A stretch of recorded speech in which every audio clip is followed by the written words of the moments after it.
دنیا نے بہت سے بادشاہ دیکھے،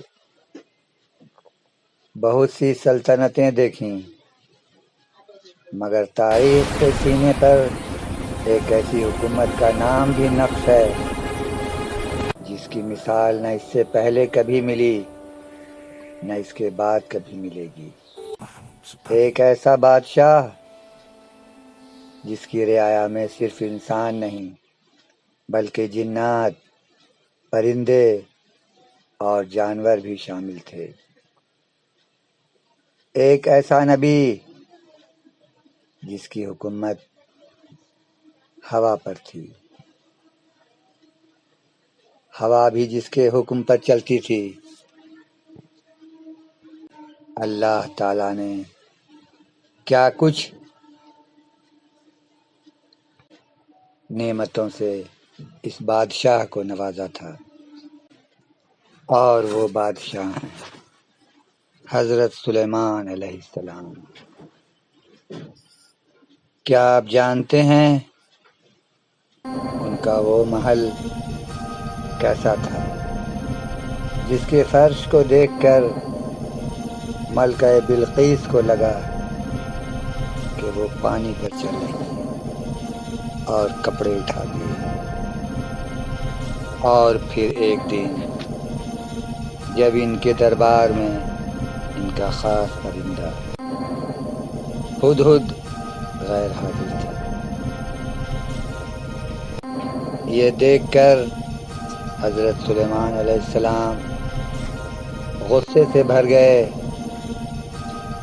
اور کہا، اگر وہ آ گیا اور اس نے معقول وجہ نہیں بتائی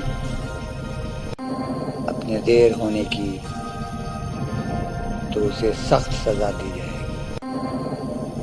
اور پھر وہ پرندہ حاضر ہوا اور ایک ایسی خبر لے کر آیا جس نے تاریخ کا رخ موڑ دیا۔ یہ خبر تھی یمن کی ملکہ سبا کے بارے میں، ایک ایسی ملکہ جو دولت اور طاقت میں تو لاجواب تھی، مگر حق کے راستے سے بے خبر تھی۔ آج کے اس ویڈیو میں ہم آپ کو سنائیں گے وہ مکمل داستان عشق اور ایمان کی، جب ملکہ سبا کا غرور حضرت سلیمان علیہ السلام کے معجزات کے سامنے پاش پاش ہو گیا۔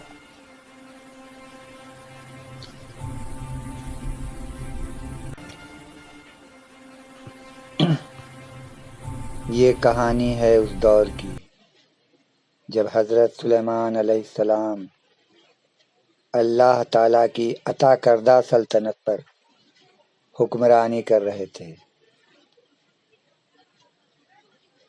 ایک دن حضرت سلیمان علیہ السلام نے اپنے پرندوں کا جائزہ لیا تو انہیں ہدہد نظر نہ آیا۔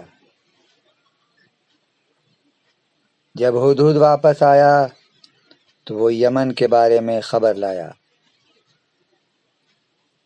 کہ وہاں ایک ایسی ملکہ حکمرانی کر رہی ہے جو سورج کی پوجا کرتی ہے۔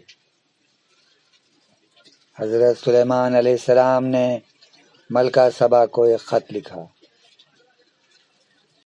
جس میں انہیں اللہ پر ایمان لانے کی دعوت دی۔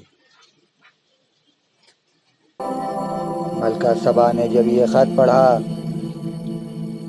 تو خط کے جواب میں اس نے بہت سارے تحائف اپنے قاصدوں کے ذریعے بھیجا، لیکن حضرت سلیمان علیہ السلام نے ان سارے تحفوں کو ٹھکرا دیا اور فرمایا کہ اللہ نے مجھے جو کچھ دیا ہے وہ تمہاری دولت سے بہتر ہے۔ ملکہ سبا نے جب یہ سنا تو انہوں نے خود حضرت سلیمان علیہ السلام کے دربار میں حاضر ہونے کا فیصلہ کیا۔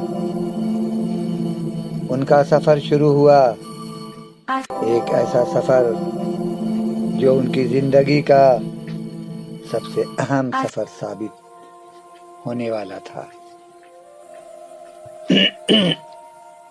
جب حضرت سلیمان علیہ السلام کو پتہ چلا کہ ملکہ سبا آ رہی ہیں تو انہوں نے جنات کو ایسا حکم دیا جس نے سب کو حیران کر دیا۔ انہوں نے ملکہ سبا کا عظیم تخت دربار میں لانے کا حکم دیا، وہ تخت جو یمن کے قلعے میں تھا۔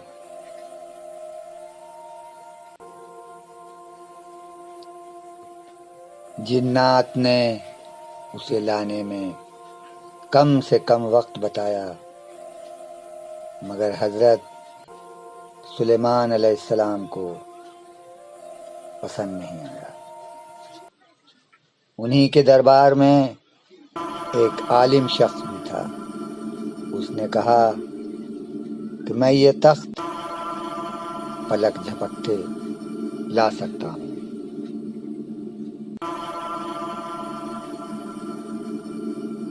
اور اس نے ایسا کر دکھایا۔ معجزہ تو ہو چکا تھا۔ وہ تخت جو میلوں دور تھا ایک لمحے میں حضرت سلیمان علیہ السلام کے دربار میں موجود تھا۔ لیکن ابھی کہانی کا سب سے حیران کن حصہ باقی تھا۔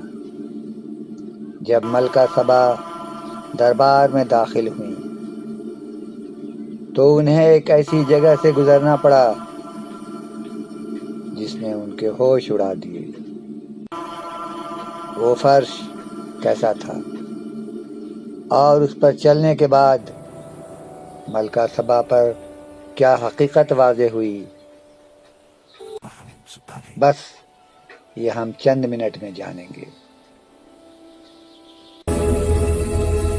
آخر کار ملکہ سبا دربار میں داخل ہوئیں تو انہیں ایک ایسے فرش پر چلنے کو کہا گیا جسے دیکھ کر وہ حیران رہ گئیں۔ ان کو لگا کہ وہ پانی پر چل رہی ہیں اور انہوں نے اپنے کپڑوں کو اٹھا لیا تاکہ وہ گیلے نہ ہوں۔ تب حضرت سلیمان علیہ السلام نے فرمایا، یہ پانی نہیں ہے، یہ تو صاف ستھرا اور شفاف فرش ہے۔ ملکہ سبا کو جب یہ پتہ چلا تو ان کا غرور ٹوٹ گیا اور انہوں نے حق کی آواز کو قبول کر لیا۔ انہوں نے سمجھ لیا کہ وہ دولت اور طاقت جس پر وہ فخر کرتی تھیں وہ اللہ کے معجزات کے سامنے کچھ بھی نہیں۔ یہ داستان ہے ملکہ سبا کے سفر کی، جب انہوں نے حق کو قبول کیا اور اللہ پر ایمان لایا۔ یہ انجام تھا اس ملکہ کا جس نے غرور اور دولت پر بھروسہ کیا لیکن اللہ کی طاقت کے سامنے ہار مان لی۔